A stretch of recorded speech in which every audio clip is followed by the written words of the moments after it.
This is Susie.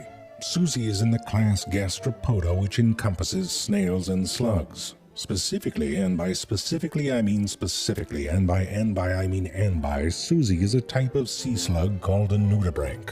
There are around 3,000 freaky species of nudibranchs, but they come in two basic body plans. One body plan can be seen in the eyelid nudibranchs. They can look a bit like claymation pubic hair, or like a porcupine rolled around in candy corn. Their backs are covered with floppy spiky things called serrata. These serrata are extensions of their digestive system, because why not? But they also assist in breathing. The other body plan belongs to the dorid nudibranch. It is the more sluggy of the two. Dorid nudibranchs have a sturdy, fleshy covering called a mantle. The mantle can sometimes look like a frilly skirt, or perhaps a fashionable poncho. Some species, like the Spanish dancer nudibranch, can use this skirt to swim. Sort of. Some other nudibranchs also try the swimmy, but in most cases it looks a bit like a Muppet simultaneously auditioning for the part of the F, U, and N in a Sesame Street production brought to you by the word fun. It does actually look fun to swim like that, like sneezing in outer space. Up front, nudibranchs have two rhinophores, which are kind of like nostrils that have been turned inside out. Much like our noses can pick up the chemical signals of a fart wafting in the air, these rhinophores can pick up chemical signals in the water. This is important because their eyes totally suck. They are very tiny and can only sense dark and light. Like a colorblind machinist in a Skittles factory, the nudibranch is unable to appreciate the beauty of its own decoration. This one looks a bit like a land speeder. Whoa! Except near the back where you would expect the peoples to sit. That is a plume of gills that encircle their anus. These gills are beautifully folded structures that maximize surface area to extract oxygen from the surrounding water. These allow the dorid nudibranch to breathe right next to its anus. Before you judge, however, to the nudibranch this body plan might feel like an upgrade. To understand this, let's look at some nudibranchs when they are babies. Little baby nudibranchs look a lot like snails. They have a shell, and some even form an operculum, a little trapdoor for their hidey hole. A long time ago, the shelled ancestor of snails and slugs got into some freaky called torsion. Torsion is a twisted change in body plan. To understand this, imagine if you laid down on your stomach and arched your back. Then you grabbed your left foot with your right hand and your right foot with your left hand. Now imagine twisting really hard so that your butt faces upwards and is right over your face. This is the first yoga pose they teach you when you arrive in hell. Snails live out their lives cheerfully with this arrangement. Don't ask why. Every time you ask why, evolution adds or removes a nipple from a cat. Look it up. However, millions of years ago, after a night of eating jalapeno chili con carne, the ancestor of the nudibranch had enough of this head up your butt. As it transitions to its juvenile state, the baby nudibranch loses its shell, untwists, and does its best to put all of its organs back in some semblance of order. That is to say that the nudibranch is a bit of an unsnailed snail, and at least its mouth and nose have a bit of distance from its gill-ringed anus. And yes, that one does look like a Pikachu that got busy with a Swiffer. The nudibranch's mouth parts are under its front parts, right between a befingered mustachio of two feeding tentacles that can help it feel around for food. They eat a variety of animals, many of which, like colonial tunicates, bryozoans, and hydroids, are animals that look like plants. Because the ocean is weird, they are among the cutest carnivorous predators and will even eat other slugs and nudibranchs. This one's eating a slug called a sea hare, because apparently it looks like a rabbit who's squirt farting purple ink because he's seriously f***ed. If we speed it up, it looks like he's slurping a noodle. They eat with a beak and a radula, which is basically a tongue with teeth on it, which is crazy. Don't French kiss a nudibranch. You'll die. Here we see an anemone being hunted by a rainbow nudibranch, which does not look like a rainbow at all, more like a curtain that a cat got to. But it strikes with the vigor of a proctologist who lost a wedding ring.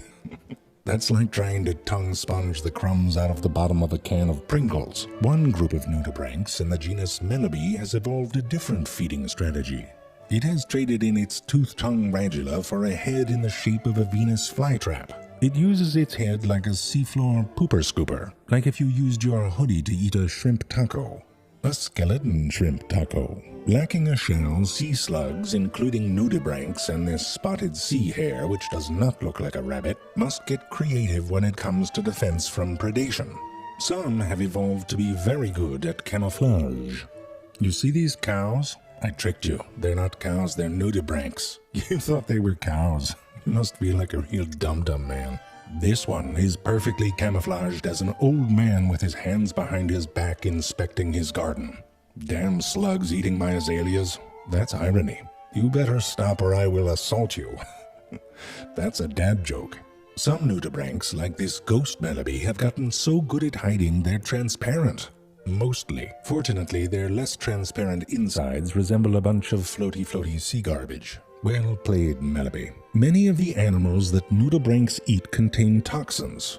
Some dorid nudibranchs incorporate these toxins into their body parts, so they don't taste good. The defense after you've been bitten approach is a little late in the process for me, but it has been proposed that the bright coloring of some nudibranchs has evolved as a warning sign to potential predators. Scary clown says run away.